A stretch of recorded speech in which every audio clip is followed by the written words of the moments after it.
For me, I think the biggest thing that football taught me was how to overcome adversity. At some point in your life, you're going to have some tough times. You have to have that next play mentality.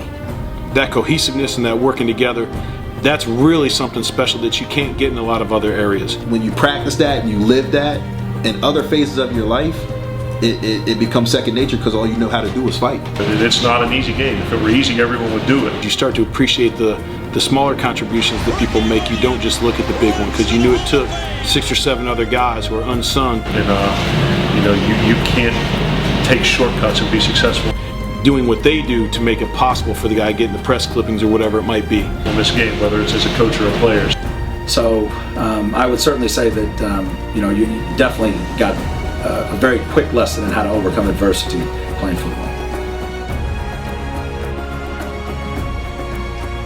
Monday Night Football action as Cincinnati travels to East Rutherford to take on the New York Giants. And for the Cincinnati Bengals in this ball game, coming off of a bye, I think they're going to hit the ground running against this Giants football team on both sides of the ball. You want to see that execution at an all-time high if you're Cincinnati on offense and defense. I do think, again, having that extra day coming off of a bye because they're playing on Monday night could help this team get off to a great start. And second, I think in the running game offensively, I would run at those defensive ends of the Giants. They're outstanding pass rushers. They're great speed guys that want to get off the football and get to the quarterback.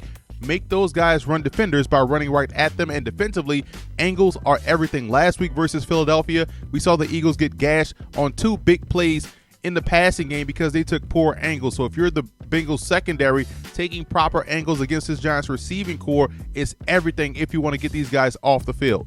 For the Giants in this ball game, I think they have to keep their foot on the gas offensively. Last week versus Philadelphia, they almost allowed the Eagles to get right back in this ball game, and I think that's something, if they allow to happen against Cincinnati, they could end up losing the game. So if they built up a lead, they have to make sure to continue to extend that lead. Otherwise, they could find themselves on the losing end of the scoreboard. Second, I think the Giants have to utilize the pass to set up the run. Those short passes to Victor Cruz, those short passes to Sterling Shepard and Odell Beckham could open up things inside for their quick hitters in the running game. So I would use a pass to set up the run against Cincinnati, and you want to force Andy Dalton into quick decisions. The Giants do a great job of tackling in the open field, so if they can get that football out of Andy Dalton's hands pretty quickly, they can rally up, make the tackle, and ultimately get off the field.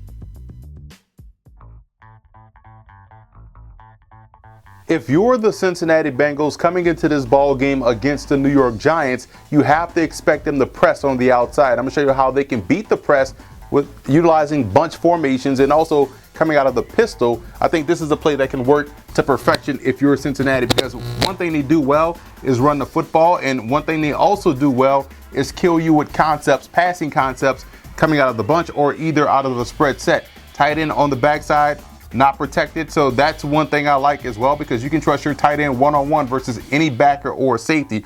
But what we're going to do is run play action here. We're going to fake the handoff here, and as you reverse out, that's going to pull these backers in, hopefully. So we call this a show fake, where you quickly turn around, but you check in backside for the quick pass. And a quick pass in this situation will come from the guy that's on the line of scrimmage. He's going to run a quick in route. So if those guys sink in, you have this window right here to hit a quick slant route, and that way he can hit the ground running and take off. So what we're going to have to do to clear this out, we're going to have this backer work, this tight end work up and down the seam, hopefully pulling either a backer or a safety. But if the backer comes, you have the guy right there to block, straight drop back here. What we're going to do with the outside guy, he's going to run a sluggo. So you kind of run your crosser, your clear out, and if those guys follow, now you have the sluggo here, because this guy may squeeze over top that short slant route. Now we run the wheel route on the backside. So if you're Andy Dalton, you're reading 1, 2, 3. So you're working your way deep, check down to touchdown. So you're going to get a lot of situations where a lot of miscommunication can happen because guys aren't effectively passing guys off. And if you're playing an aggressive defense, some guys will get caught in a rub. Guys that try to guess, a Janoris Jenkins, a Dominic Rodgers-Cromartie, those guys will tend to try to guess and jump routes. And when you have rub routes, guys can pick themselves off. Guys can miscommunicate. Guys can not pass guys off. You may have 2 corners following 1 receiver. And if you have time back there in the pocket, one of these deeper routes can definitely pay off with a touchdown. This week versus the Cincinnati Bengals is going to be important for the New York Giants to win in second and short and third and short situations. I'm going to show you one creative play where they can get two tight ends on the field at the same time and try to create a one-on-one opportunity, an option route opportunity for Odell Beckham Jr. Show you what we're talking about here. So when you're the Bengals and you see two tight ends in almost a Maryland eye, power eye type look, what you're going to think, okay, this is a running situation. They're going to spread out Odell Beckham out wide to even with the numbers, and this is important because that's why you give him the option route, because you can go out or in. You don't want to put him outside the numbers because obviously he can't go out. So you want to spread him out wide, but put him at the numbers where he still has room to go any way he wants to go. So what we're going to do is going to have this tight end stem up, and he's going to push right down the seam, hopefully pulling the safety out of the picture along with the cornerback. But again, they're going to think run because it's second and short. To me, that's the best time to throw deep down the field. And that's why when you have an option like Odell Beckham Jr., you try to create those one-on-one opportunities. So we're going to have block back protection here on the strong side with the tight end. So these two guys block back. Center's going to block back as well, but keep an eye on his Mike backer. We're going to have this guard block up here. He's blocking up here.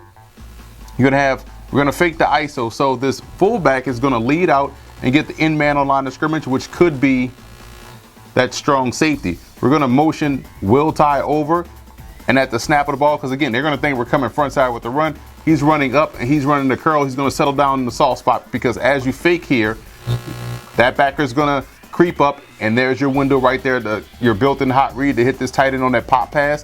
Or Odell Beckham Jr. on the outside has speed out, short in route, hitch, corner, slant, streak. So this is where working with a teammate comes in handy, because obviously Eli Manning already knows where the leverage is from the cornerback. Odell Beckham knows where he has leverage and where he can go and what route he can run. So after Eli comes off of play action, he knows he has a built-in hot read, he has a clear out route, and he can have the time to wait for Odell Beckham to make a move to get open, because you have 1, 2, 3, 4, 5, 6, 7-man protection. I think this game versus Cincinnati, the Giants will have to generate at least 1 or 2 big plays in the passing game, and why not do so on second and short? The biggest X factor in this game for Cincinnati, I think, will be their ability to pressure the pocket. So that pass rush, I think, will have to be on point in this contest. The Giants do not do a great job of running the football with some level of consistency or effectiveness. So when you look at the Bengals defensively, I think they can get extra aggressive in playing the run on the way to the quarterback. If they can disrupt the passing game, they can really shut down this Giants offensive attack. And for the Giants in this game, I think the biggest X factor will be the play of their special teams unit. You look at their kicking game, punting game, coverage units, return game, all four, I believe, have to play well if they want to knock off Cincinnati. I think this game will mirror the Saints game earlier in the season, where they needed their special teams unit to come away victorious. I like the Giants in this ball game. I think their 3 wide receiver set will prove to be a tough matchup for Cincinnati. And I also like how last week they utilized spread formations to open up some opportunities in the running game. And again, it was all about the attempts, not necessarily the yards, and that helped them move the football down the field. So I do think they'll create matchups on the outside, one-on-one matchups on the outside. And defensively, I think their secondary, once again, matches up very well versus Cincinnati.